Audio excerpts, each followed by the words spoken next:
नमस्कार दोस्तों, आप सभी का हार्दिक स्वागत है आपके अपने पीएससी अड्डा चैनल पर।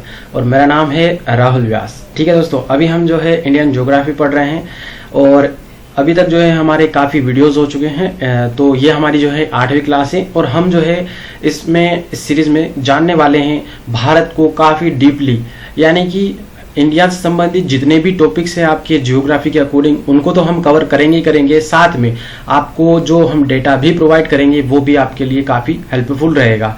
तो दोस्तों, आज का जो वीडियो है इसमें हम जानने वाले हैं भारत के जो जल स्रोत है, यानी कि भारत को कहाँ कहाँ से किन किन स्रोत से जल उपलब्ध होता है, उनको हम इसमें कवर करने वाले हैं। तो मुख्यतः जो आज हमारा ये टॉपिक है इसमें हम पढ़ेंगे जो भारत की प्रमुख झीलें हैं उनको, और भारत के कुछ प्रमुख जलप्रपात हैं उनको हम इस वीडियो में कवर करेंगे। ठीक है दोस्तों, स्टार्ट करते हैं। पहले हम थोड़ा सा जो भारत के बारे में जो जल रिसोर्सेज हैं उनको हम उनके बारे में कुछ बेसिक्स जान लेते हैं थ्योरी में। ठीक है, सबसे पहले यानी कि इंडिया के जो वाटर सोर्स हैं वो क्या क्या हैं। तो पहले जो है हम थोड़ा सा इंट्रो के बारे में हम इस पर चर्चा करते हैं। भारत जो है वो जल संसाधन के मामले में समृद्ध है। यहाँ पर आपको पता होगा कि जो हमारा भारत है यहाँ पर बहुत सारे तालाब है, कुएं हैं, बावड़ियाँ हैं, नदियाँ हैं, झीलें हैं, झरने हैं, जलप्रपात है। तो काफ़ी कुछ रिसोर्सेज जो है हमारे भारत में उपलब्ध हैं। ठीक है, तो हमारा जो भारत है वो जल संसाधन के मामले में समृद्ध है। भारत में विशाल नदियों का जाल बिछा हुआ है। तो यहाँ पर जो है काफ़ी बड़ी बड़ी नदियाँ जो है बहती हैं, जैसे जस्ट लाइक जो है गंगा, ब्रह्मपुत्र, फिर नर्मदा, फिर गोदावरी, कृष्णा, कावेरी। तो लगभग नॉर्थ से लगाकर जो है दक्षिण भारत तक सब जगह जो है काफ़ी बड़ी बड़ी जो है नदियाँ विस्तृत भूभाग को कवर करते हुए एक राज्य से, स्टेट से दूसरे राज्य होते हुए जो है बहती रहती हैं। इसलिए जो भारत है वहाँ में यहाँ पर जो है विशाल नदियों का जाल बिछा हुआ है। उसके बाद है कि भूमिगत जल धारण करने वाले विशाल जलोढ़ बेसिन मौजूद है। तो दोस्तों क्या है कि यहाँ पर जो हमारी भूमि की स्थिति है, यहाँ पर जो जलोढ़ मैदान है, जैसे कि मैंने आपको बताया विशाल मैदान जो गंगा ब्रह्मपुत्र का एरिया है जहाँ से ये नदियाँ बहती हैं, तो यहाँ पर जो पूरा बेसिन है वो कैसा है, तो वो जलोढ़ बेसिन है। तो ये क्या करते हैं, भूमि रिसोर्सेज को जो है ज़्यादा उपलब्ध कराते हैं, क्योंकि क्या होता है कि जो मैदान होते हैं उसमें जो पानी होता है वो ज़्यादा रिसकर जो है भूमि में चला जाता है। इसलिए जो भूमि रिसोर्सेज की जो मात्रा है वो ज़्यादा बढ़ जाती है नॉर्थ में। जबकि जो दक्षिण का इलाका है, मैंने आपको भू अभिस्थिति के रूप में बताया कि जो दक्कन का पठार है, प्रायद्वीपीय पठार है हमारा, उसमें क्या होता है कि जो पठार की अवस्थिति होती है उसमें जो मिट्टी होती है या फिर हम कहें कि जो एरिया होता है वो काफ़ी जल के अकॉर्डिंग नहीं हो पाता है। इसलिए वहाँ पर जो है जल भूमि में ज़्यादा नहीं जा पाता है। इसलिए जो विशाल जलोढ़ बेसिन है यहाँ पर भारत में भूमिगत जल धारण करने के लिए मौजूद है। ठीक है, क्योंकि नॉर्थ में जो ज़्यादा एरिया पड़ता है वो इसके लिए उपयुक्त है। फिर भी भारत के अलग अलग क्षेत्रों की स्थिति में व्यापक अंतर है। जैसे कि भारत में आप देखेंगे तो एक क्षेत्र तो सूखा मिलेगा, तो दूसरा क्षेत्र जो है बाढ़ से ग्रस्त रहेगा। तो आप देखेंगे जबकि पश्चिम में थार का डेजर्ट है और जो राजस्थान का इलाका वो लगभग जो है वहां पर जो बारिश होती है वो कम होती है। जबकि आप देखेंगे कि गंगा का जो इलाका है या फिर बिहार, वहां पर जो है बाढ़ के आसार बने रहते हैं, या फिर उत्तराखंड, या फिर आप वेरियस स्टेट जो है देख पाएंगे जहां पर जो बारिश है वो उनकी ज़्यादा मात्रा होती है हर बार, जबकि जो है कुछ एरियाज तो बिल्कुल सूखे रह जाते हैं। ठीक है, तो ये जो है स्थिति जो है भारत की जल के मामले में वो थोड़ी अंतर दिखती है। वैसे जल का प्रमुख जो उपयोग है वो भारत में सिंचाई में किया जाता है, और इसके अतिरिक्त औद्योगिक और घरेलू उपभोग के लिए काफ़ी मात्रा में जल की आवश्यकता होती है। तो हमारे यहाँ पर जल के लिए काफ़ी इंपॉर्टेंट रखती है भारत के पर्सपेक्टिव, क्योंकि यहाँ पर क्या है दोस्तों कि आपको पता है कि हमारा भारत जो है वो जनसंख्या के मामले में 2nd नंबर पर आता है। ठीक है, और यूं भूभाग के मामले में 7 नंबर पर आता है। तो इस प्रकार से जो भारत है उसके लिए जल उपलब्धता की जो है आवश्यकता भी ज़्यादा होती है काफ़ी कार्यों को करने के लिए। अब हम आगे आते हैं दोस्तों कि देश में औसत वार्षिक जल उपलब्धता 1869 बिलियन क्यूबिक मीटर है। तो 1869 बिलियन क्यूबिक मीटर यानी कि BCM जो है हमारी, ये देश की औसत यानी कि एक वर्ष में लगभग इतनी जो है हमारे यहाँ पर उपलब्धता है। चाहे वो किसी भी रिसोर्सेज से हमारी पानी की उपलब्धता यहाँ पर मौजूद है भारत में, वो लगभग जो है एवरेजन कितनी है, तो 1869 BCM। ठीक है, तो ये इसकी यूनिट हो गई बिलियन क्यूबिक मीटर। ये हमारे यहाँ भारत में इतना जल मौजूद है। इसमें से उपयोग में लाया जाने वाला जो जल संसाधन है वो कितना है, तो 1123 बिलियन क्यूबिक मीटर। तो 1123 जो है BCM क्यूबिक मीटर जो है वो उपयोग में लाया जाने वाला जो है वही जो है जल हमारे भारत में मौजूद है, जिसमें 690 जो BCM है वो सतह जल है, यानी कि जो धरातल पर बहने वाला जल है, जैसे कि नदियों, तालाब या झीलों के द्वारा जो होता है वो सतह पे जल है, वो इसमें 690 BCM तो इसका जल हो जाता है, और 433 BCM जो है वो भूमिगत जल है। ठीक है, तो ये पूरा डेटा आपको याद होना चाहिए। ठीक है, इसलिए मैंने यहाँ पर आपको मेंशन किया है कि हमारे देश में जो है एक वर्ष में जल की उपलब्धता कितनी है, तो 1869 BCM है, अनुमानित लगभग है। परंतु यहाँ पर जो उपयोग में लाया जाने वाला जो जल संसाधन है उसकी सिर्फ मात्रा कितनी है BCM में, तो 1123। ठीक है, इसमें भी अलग अलग रिसोर्स से आता है। तो जल के स्रोत अब हम डिस्कस करते हैं।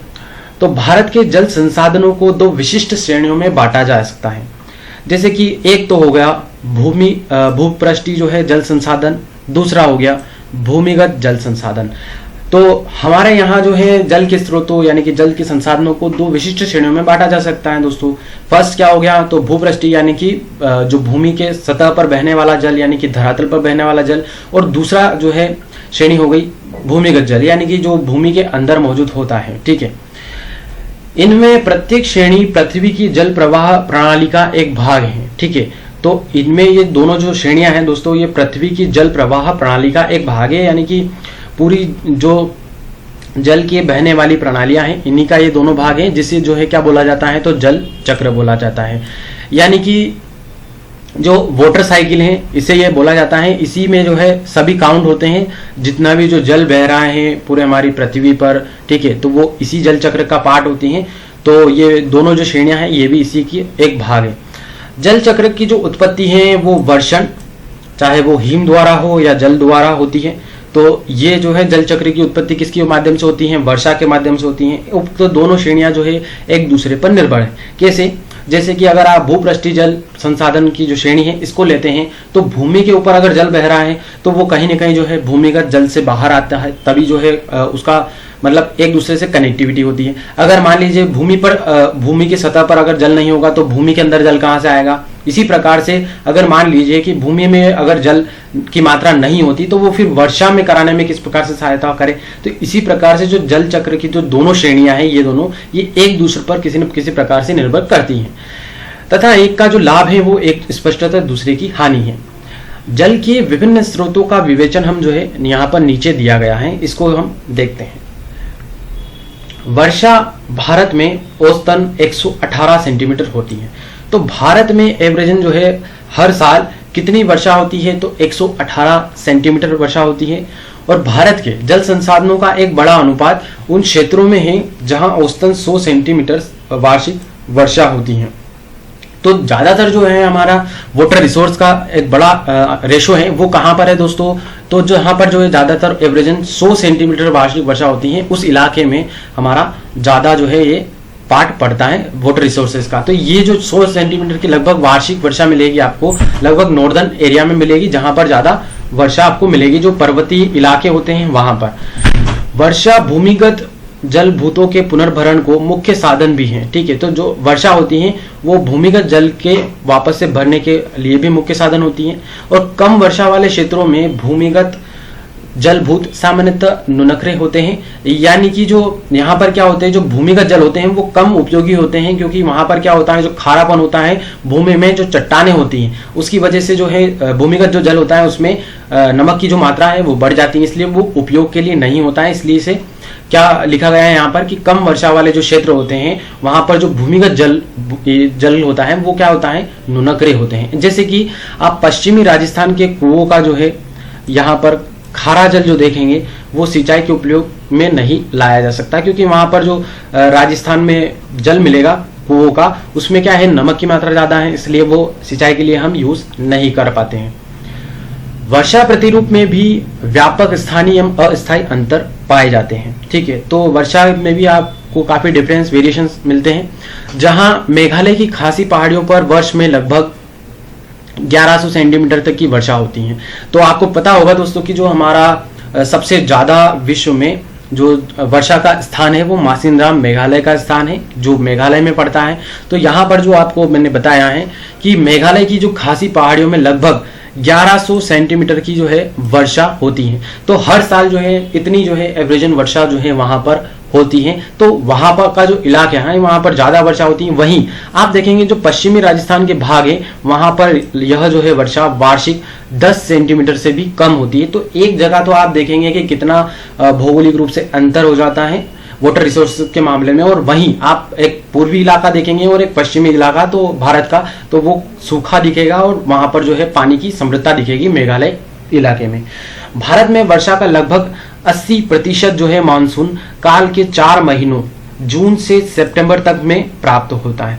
तो हमारे यहाँ पर दोस्तों जितनी भी वर्षा होती है उसका लगभग जो है वाटर रिसोर्सेज के मामले में 80% जो उपलब्धता होती है वो हमारे ये वर्षा के जो काल होते हैं, यानी कि जो 4 महीने होते हैं जून से सितंबर तक, इसमें जो पानी उपलब्ध होता है उसका हमारा 80% जो है इन्हीं 4 महीनों में कवर होता है। ठीक है, अगर इन 4 महीनों में वर्षा कम होती है तो फिर हमारे लिए जो है इमरजेंसी की स्थिति उत्पन्न हो जाती है, यानी कि भूमि की जो जल की उपलब्धता है वो कम हो जाती है।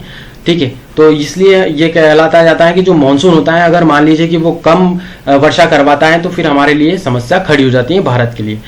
भारतीय भूमि पर होने वाले कुल वर्षा की अनुमानित मात्रा जो है लगभग 37 लाख मिलीमीटर है और इस मात्रा का 1/3 वाष्पीकरण में खर्च होता है। तो इसका जो 1/3 है वो वाष्पीकरण हो जाता है, वापस से संग्रहण की स्थिति हो जाती है। लगभग 22% जो है निष्पंदन यानी कि फिल्ट्रेशन। ठीक है, निष्पंदन को अंग्रेजी में बोला जाता है फिल्ट्रेशन। तो जो इसका 37 लाख का जो लगभग वर्षा होती है दोस्तों अनुमानित हमारे यहाँ पर, इसका 1/3 तो वाष्पीकरण हो जाता है, लगभग इसका जो 22% जो है हम वापस से फिल्ट्रेशन करके जो हम उपयोग करते हैं। जबकि जो शेष बचा हुआ जो जल है वो इसका नदियों में प्रवाहित हो जाता है और नदियां जो है उस जल को कहाँ ले जाती हैं तो समुद्र में ले जाती हैं। तो फिर वो हमारे किसी काम का नहीं रहता है। ठीक है, तो हम जो है पूरे इतनी सब जो हमने डेटा आपको बताया है ये आपके लिए काफी बेनिफिट है। अगर आपको थोड़ा सा यहाँ पर जो मैंने अभी जो चर्चा की है वो अगर आपको समझ में आई है तो दोस्तों मुझे आप कमेंट करके जरूर बताएं, ताकि मुझे ये पता चले कि आपको मेरी क्लासेस के बारे में जो मैं समझा रहा हूँ वो समझ में आ रहा है। ठीक है, तो मुझे आप कमेंट करिए जरिए से। ठीक है, अब हम आगे आते हैं दोस्तों कि भूतल प्रवाह। भूतल प्रवाह यानी कि भूमि के धरातल पर बहने वाले जल की हम यहां पर बात कर रहे हैं। तो भूपृष्ठीय जल कई प्रकार से भूमिगत जल के पुनर्संचयन में योगदान देता है। जैसे यहां पर आपको मिलेगा, यहाँ पर जो भूमिगत जल के पुनर्संचयन यानी कि वापस से भूमि के जल को भरने वाले जो है यहाँ पर ये बात की जा रही है कि वापस से जो है भूमिगत जल के रिसोर्स को भरने के लिए कौन कौन योगदान देता है। जैसे कि नदियों के समृद्ध प्रवाह द्वारा जो है वापस से भूमि के जल को भरा जाता है। फिर प्राकृतिक झीलों, तालाबों आदि के माध्यम से होने वाले रिसाव के द्वारा जो है वापस से भूमि का जो जल है वो बढ़ता है। फिर है कृत्रिम जल भंडारों, यानी कि मानव के द्वारा जो है कृत्रिम जल भंडार बनाए जाते हैं, जैसे कि बावड़ी या फिर बांधों का निर्माण। तो ये सभी जो है इनके माध्यम से भी इनका जो रिसाव होता है उसकी वजह से भूमि का जो जल है वो उसका उपलब्धता ज्यादा बढ़ती है। इसके बाद है सिंचाई से वापसी प्रवाह द्वारा इत्यादि। तो ये सभी जो है आपको देखने को मिलेगा, जैसे कि नदियों को वर्षा के अतिरिक्त बर्फ पिघलने से भी जल प्राप्त होता है और जल की नदियों पर बांध बनाकर नियंत्रित व संचित किया जाता है। तो ये सभी फैक्ट्स आपको पता होने चाहिए, जैसे कि जो भूमि का जो जल होता है वो किस किस की कारण जो है बढ़ता है। तो जैसे कि नदियां जो है निरंतर बहती रहती हैं तो उनका जो एरिया होता है वो नमी वाला होता है, उसमें जो भूमि का इलाका होता है वो काफी भूमिगत जल से समृद्ध होता है। इसी प्रकार से आप देखेंगे तो झीलों, तालाबें जहां पर होती है या फिर जहां पर बांध बनाए जाते हैं या फिर कृत्रिम जहां पर जल भंडार होते हैं या फिर जहां पर सिंचाई की जाती है, तो वहां पर जो है वो पूरे एरियाज होते हैं, वहां पर जो है भूमिगत जल काफी मात्रा में आपको मिल जाएगा। ठीक है, तो अब हम आते हैं दोस्तों हमारे आज के वीडियो के मुख्य पॉइंट पर।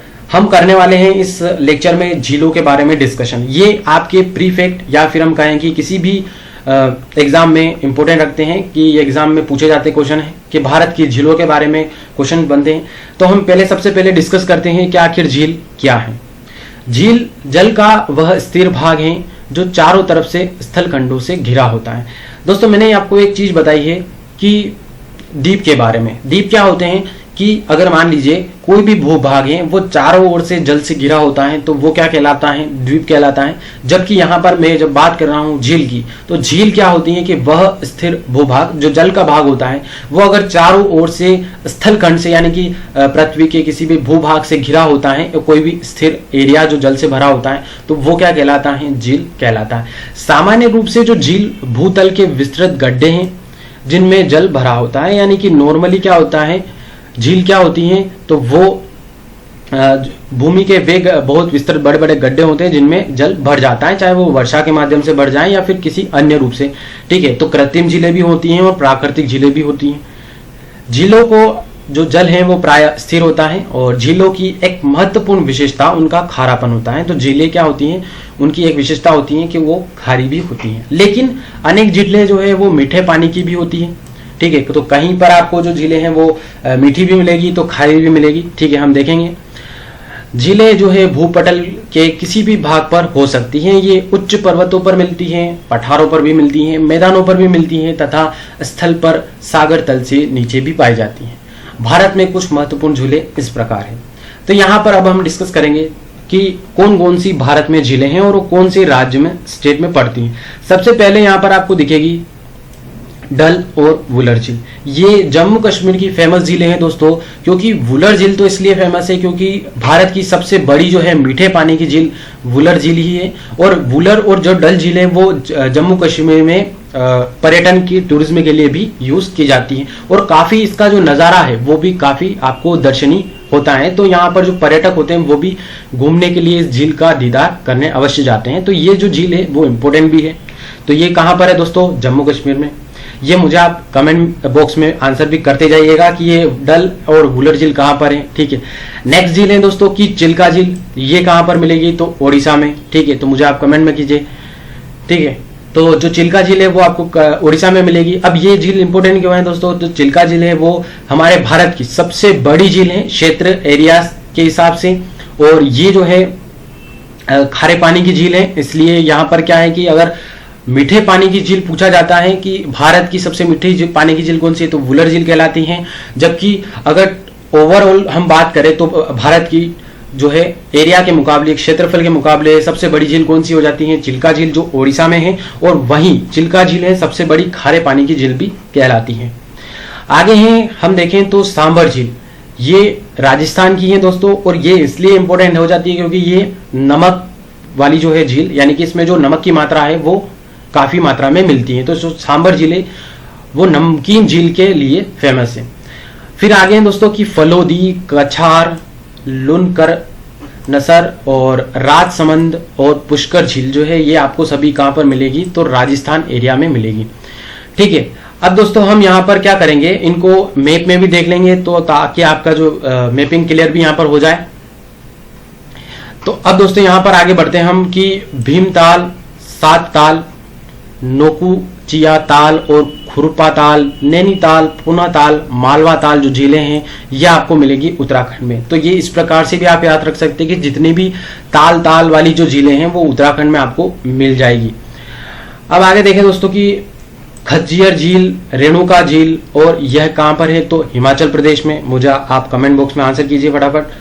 तो जो रेणुका झील ये इंपोर्टेंट है, ये कहां पर है, हिमाचल प्रदेश में। इसके बाद है कोरोमंडल तट और इस पर जो है पुलिकट झील अवस्थित है। कोरोमंडल तट हमने प्रीवियस ही क्लास में डिस्कस किया है और इसका एरिया जो आपको मिलेगा ये मिलेगा तमिलनाडु के एरिया में। परंतु जो पुलिकट झील है दोस्तों ये आंध्र प्रदेश और तमिलनाडु की बॉर्डर पर अवस्थित है। और अगर मान लीजिए कभी भी एग्जाम में अगर इस पर क्वेश्चन आता है कि पुलिकट झील भारत के कौन से राज्य में स्थित है तो वो आपको बताइएगा कि ये आंध्र प्रदेश में अवस्थित है। तो ठीक है, तो कभी भी अगर एग्जाम में आता है तो आप आंध्र प्रदेश ही टिक करिए। आगे है कि कालीवेली जो झील है और वीरानम झील है ये कहां पर मिलेगी तो तमिलनाडु में मिलेगी। और हुसैन सागर झील और कोलेरू झील ये बहुत बार नाम सुनने को मिलेगा, ये कहां पर है तो आंध्र प्रदेश में है। और केरल में मिलेगी आपको वेम्बनाड झील। ठीक है, और यहाँ पर केरल में दो झीलें भी हैं दोस्तों, जैसे कि हमने पिछली क्लास में भी देखा था। तो इनको क्या बोला जाता है तो लेगुन झीलें इन्हें बोला जाता है और इनका जो वहाँ स्थानीय नाम है वो कयाल भी है। ठीक है, तो वेम्बनाड झील और केरल में मिलेगी ये। इसके आगे जो है एक झील लोकटक झील मणिपुर।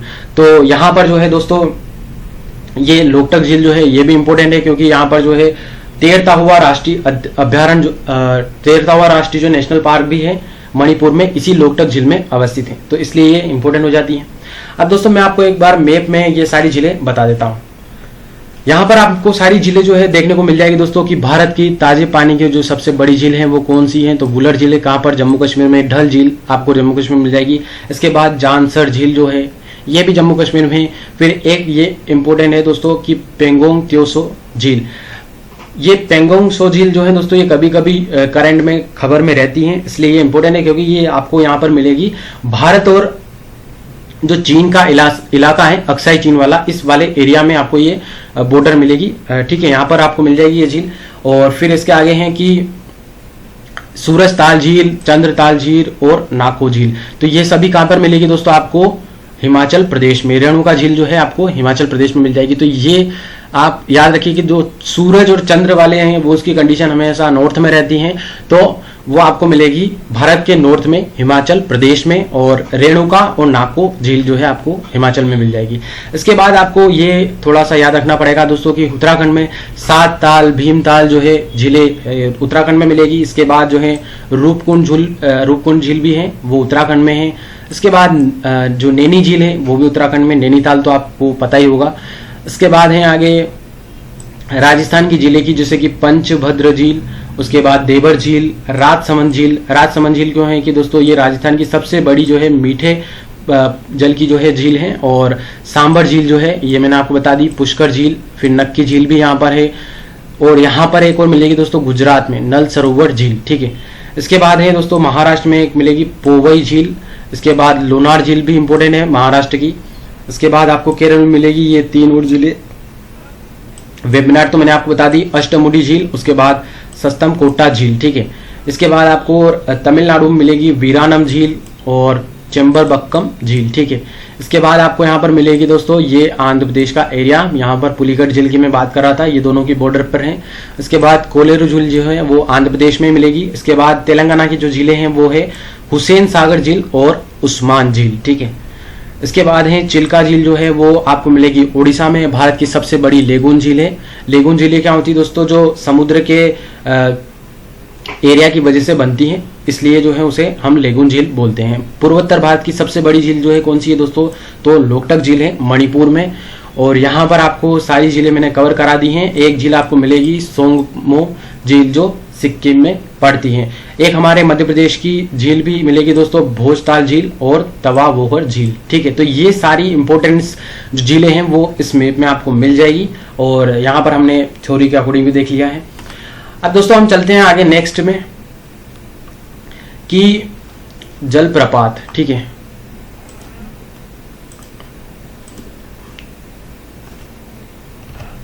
जलप्रपात की बात करें दोस्तों तो जब किसी पर्वत इत्यादि की अत्यंत ऊंचाई से बड़ी मात्रा में जल गिरता है तो जलप्रपात की सृष्टि होती है।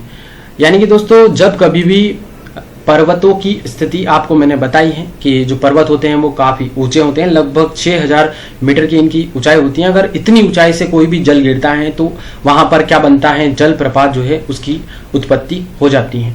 अब दोस्तों यहाँ पर क्या होता है कि एक चीज आपने सुनी होगी झरना और दूसरा जो है जलप्रपात। अब दोनों में कोई ज्यादा डिफरेंस नहीं होता है, दोनों की स्थिति लगभग सेम ही होती है। बस यहाँ पर हम किसे जलप्रपात बोलेंगे और किसे झरना बोलेंगे तो उसमें इतना सा ही कि अगर मान लीजिए कोई जो जल है वो कम ऊंचाई से गिरता है तो उसे हम झरना कह देते हैं, और अगर मान लीजिए कोई ज्यादा बड़ी ऊंचाई से गिरता है तो उसे हम जो है जलप्रपात बोल देते हैं।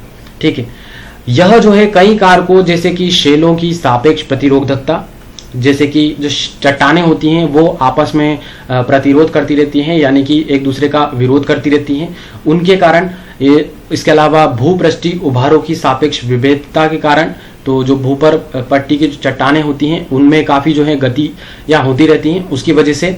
इसके आगे हैं समुद्र जल तल से जो है ऊंचाई के कारण, और पुनरुत्थान की प्रक्रिया यानी कि वापस से उत्थान की जो क्रिया है उसकी वजह से, तथा भू संचलन जो है इत्यादि पर ये निर्भर करता है। यानी कि यहाँ पर जो ये जलप्रपात की जो निर्माण की कारक है वो कौन कौन से हैं, तो ये बता दिए गए हैं कि जो जलप्रपात है वो कई कारकों जैसे कि शैलों की जो सापेक्ष प्रतिरोधकता, भूपृष्ठीय उभारों की सापेक्ष विविधता और समुद्र तल से इसकी ऊंचाई पर डिपेंड करता है। इसके अलावा जो है पुनरुत्थान की प्रक्रिया, यानी कि क्या होता है कि जो जलप्रपात के बनने वाली जो है काफ़ी क्रियाएं होती हैं, जैसे कि भूमि में भी काफ़ी आपको देखने को मिलेगी, जैसे कि जो चट्टानें होती हैं वो भी कुछ क्रिया करती हैं। इसके अलावा जो है भूमि के अंदर का भी जो है काफ़ी गतियाँ होती हैं। इसके अलावा जो है भू संचलन इत्यादि पर निर्भर करती है। तो भू संचलन क्या होता है दोस्तों कि जो भूमि में अंतर्जात बल और बहिर्जात बल जो है कार्य करते हैं, तो इसकी वजह से भी जो है काफ़ी क्रियाएं जो है भूपट्टी पर होती रहती हैं। तो इनकी वजह से जो है इस जलप्रपात का निर्माण जो है होता रहता है। तो ये कारक जो है इसके माध्यम से ये जलप्रपात की उत्पत्ति होती है। भारत के अधिकांश जो जलप्रपात है वो आपको मिलेंगे दक्षिण भारत में पाए जाते हैं। इनका निर्माण जो है प्रायः पश्चिमी घाट से अरब सागर में प्रवाहित होने वाली नदियों द्वारा हुआ है। प्रमुख जलप्रपातों का जो है विवरण आपके यहाँ पर मिल जाएगा दोस्तों। सबसे फर्स्ट है जोग या गरसप्पा, ठीक है, तो इसे बोला जाता है जोग या गरसोप्पा जलप्रपात, और इसका एको नाम है दोस्तों महात्मा गांधी जलप्रपात। यह जो है आपको मिलेगा कर्नाटक की सीमा पर, तो महाराष्ट्र और कर्नाटक की सीमा पर अवस्थित है। तो मुख्य रूप से जब कभी भी एग्जाम में पूछा जाए कि जोग या गरसोप्पा जो है जलप्रपात कहाँ पर है, तो वो कर्नाटक पर है। और कौन सी नदी पर अवस्थित है, तो ये शरावती नदी पर, ठीक है। तो ये इसलिए इंपॉर्टेंट है दोस्तों कि यह भारत का हमारा सबसे बड़ा जो है जलप्रपात है ऊंचाई के मामले में, ठीक है। तो इसकी ऊंचाई लगभग कितनी है, तो दोस्तों 250 मीटर जो है इसकी ऊंचाई है। आगे है दोस्तों नेक्स्ट जलप्रपात की पायकारा जलप्रपात। यह कहां पर है, तो यह मिलेगा आपको नीलगिरी के पर्वतों पर पायकारा नदी पर मिलेगा। ये कहां पर है दोस्तों, तमिलनाडु में मिलेगा। और इस प्रपात में पानी लगभग 90 मीटर की ऊंचाई से गिरता है। आगे दोस्तों आपको देखने को मिलेगा कि नेक्स्ट जलप्रपात शिव समुद्रम, ठीक है। यह कहां पर मिलेगा, तो यह कावेरी नदी पर है, कर्नाटक में आपको यह अवस्थित मिलेगा। और इसमें पानी लगभग 100 मीटर की ऊंचाई से गिरता है। नेक्स्ट जलप्रपात है गोकक जलप्रपात। यह बेलगाम में गोकक नदी पर अवस्थित है। यह भी आपको कर्नाटक में ही मिलेगा तथा इसकी जो ऊंचाई है वो 54 मीटर है।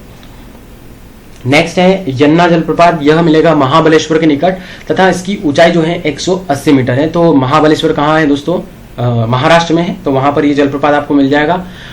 फिर अब दोस्तों हम आगे देखें तो नेक्स्ट जलप्रपात है चूलिया जलप्रपात। यह मिलेगा आपको चंबल नदी में कोटा के समीप। तो इसका लोकेशन क्या है, भैंसरोडगढ़ राजस्थान में कोटा के आसपास पड़ता है दोस्तों। तो चूलिया जलप्रपात बहुत फेमस है। तो ये जो है इसकी ऊंचाई कितनी है, लगभग 18 मीटर है। और नेक्स्ट है मंदार और पुनासा जलप्रपात। ये आपको मिलेगा दोस्तों हमारे एमपी में खंडवा डिस्ट्रिक्ट में। ये दोनों जलप्रपात जो है नर्मदा नदी पर अवस्थित हैं और इसकी ऊंचाई जो है लगभग 12 मीटर है, ठीक है। तो ये कहां पर है दोस्तों, खंडवा में है, न कि जबलपुर के समीप। आगे है नेक्स्ट की बिहार जलप्रपात। जब दक्षिणी टोंस नदी जो है विंध्याचल के पठार को पार करके निकलती है तो बिहार प्रपात का निर्माण होता है। यह लगभग 110 मीटर ऊंचाई पर है। तो बिहार जलप्रपात आपको दोस्तों बिहार में मिलेगा। और ये कौन सी नदी पर है, तो टोंस नदी पर है। तो दोस्तों यहाँ पर हमने जो डिस्कस किए हैं वो काफी इंपॉर्टेंट जलप्रपात है। वैसे तो काफी जलप्रपात जो है आपको मिल जाएंगे, आपके एरियाज में भी जो है काफी फेमस जो है जलप्रपात मिल सकते हैं। परंतु क्या है कि हम एग्जाम की बात करें तो सभी जलप्रपात तो हम ना तो याद कर सकते हैं और न ही आपको जो है किताबों में इनका विवरण मिलता है। तो मैंने जो आपको बताया ये वैसे अक्सर जो है सुनने को मिलते हैं, तो ये तो इंपॉर्टेंट हो जाते हैं। अगर हम एमपी की संदर्भ में बात करें तो एमपी में काफी जलप्रपात जो है इंपॉर्टेंट है। तो वो हम जो है जब एमपी पढ़ेंगे, एमपी का जियोग्राफी, तो उसमें हम डिस्कस करेंगे, ठीक है। अब आइए दोस्तों की उपरोक्त उल्लिखित जो प्रपातों के अतिरिक्त भी भारत में कई जलप्रपात हैं जो जल विद्युत के उत्पादन के प्रमुख स्रोत है। ये मैंने आपको बता ही दिया है वैसे भी। अब हम आगे आते हैं कि भौमिक जल की बात करते हैं, यानी कि भूमि के जो जल की हम यहाँ पर चर्चा करते हैं। सभी प्रकार का वह जल जो पृथ्वी की ऊपरी सतह भूपर्पट्टी के नीचे स्थित होता है भूमिगत जल या भौम जल जो है कहलाता है। यानी कि वो जो भूमि का धरातल है इसके जो नीचे बहने वाला जो जल है वो क्या कहलाता है, भूमिगत जल। उसके बाद है भौम जल की जो उपलब्धता मात्रा का 90% जो जल है वो उत्तर भारत के मैदानों की अवसादी चट्टानों के निर्माण में सहायक है। अब यहाँ पर अगर मान लीजिए कि मैंने आपको पहले स्टार्टिंग की क्लास में ही बता दिया है कि जो हमारा भूपर पट्टी की बात करें दोस्तों की जो भारत का एरिया है भौगोलिक रूप से हमने अलग अलग क्षेत्रों में देखा है। जैसे कि भारत का जो नॉर्थ मैदान है, विशाल मैदान, उसकी स्थिति क्या है, वहां पर जो नदियां जो है काफी प्रभावित होती है। तो वहां का जो मैदानी इलाका है तो उस वजह से जो भूमिगत जल का मात्रा है वो भी काफी बढ़ जाती है, क्योंकि जो नदियों के जो जल है वो रिसाव के कारण जो है भूमि में चला जाता है, जबकि आप उसी के विपरीत दक्षिण भारत की कंडीशन देखते हैं तो वहां पर जो है पठार अवस्थित हैं और जो नदियां हैं वो भी कम मात्रा में मिलेगी। तो इस प्रकार से क्या है कि जो 90% जो है भूमिगत जल का रिसोर्सेस वो आपको भारत के उत्तरी नॉर्थ में मिलेगा, क्योंकि वहां पर जो है अवसादी चट्टानों के निर्माण में ये सहायक है। ठीक है, यह स्पष्ट करता है कि जहां तक भूम जल के संसाधनों या स्रोतों का मामला है वहां तक देश का प्रायद्वीपीय भाग जो है सुस्थापित नहीं है, इसके उपयुक्त नहीं देखने को मिलता है। अन्य स्रोतों से प्राप्त जो जल है प्राकृतिक एवं आर्थिक रूप से उतना उपयुक्त और प्रयोग में आने वाला नहीं होता है जितना कि भूमिगत जल, क्योंकि यहाँ पर क्या होता है दोस्तों कि जो नदियों का जल होता है वो निरंतर बहता रहता है और बह बह कर जो है वो सागर में चला जाता है। उसी प्रकार से तालाबों की स्थिति भी जो है अभी काफी कंडीशंस खराब हो चुकी हैं, या तो इंडस्ट्रियल एरियाज की वजह से नदियां खराब है, तालाबें खराब है, इसी प्रकार से जो है झीलों का पानी भी खराब है, या फिर जो कुएं की क्षमता है वो भी कम होती जा रही है, उनका जो जल का लेवल है वो भी कम होता जा रहा है। तो यहाँ पर ये जो है बात कही गई है कि जो ज्यादातर जो है रिसोर्सेज का हमारे यहाँ पर यूज किया जाता है जल के मामले में, तो जल की जो उपलब्धता है उसमें ज्यादातर जो है हमारे भारत में भूमिगत जल का ही उपयोग किया जाता है। काफी बार जो है आपने देखा होगा कि करंट में जो है जल से संबंधित जो है उपलब्धता पर रिसोर्सेज की खबरें आती रहती हैं कि जो हमारा जो भूमिगत जल है वो काफी डाउन चला गया है। जैसे कि फॉर एग्जाम्पल जो गुजरात का भूमिगत जो लेवल है वो लगभग 70% गिर गया है, या फिर इस प्रकार की जो खबरें हैं वो आपको देखने को मिल जाती हैं, क्योंकि ये भी खबरें आती हैं दोस्तों कि अगर हमने जो है हमारे जल की जो है उपलब्धता को हमने अच्छी तरीके से नहीं समझा कि हमारे पास जो जल है वो एक लिमिटेड मात्रा में है, अगर हम जो है उसका सही उपयोग नहीं करते हैं तो हम जो है आने वाले भविष्य में जल के लिए जो है तरस जाएंगे और अगली जो लड़ाई होगी वर्ल्ड वॉर वो जल के लिए ही होगी। तो इस प्रकार की खबरें भी आपको जो है देखने को मिलती है। तो ये सभी जो है बातें इसी संदर्भ में कही जाती हैं, क्योंकि अत्यधिक जो हमारा जो जल उपलब्धता होती है वो किससे पूर्ति होती है? आपूर्ति भूमिगत जल से ही होती है।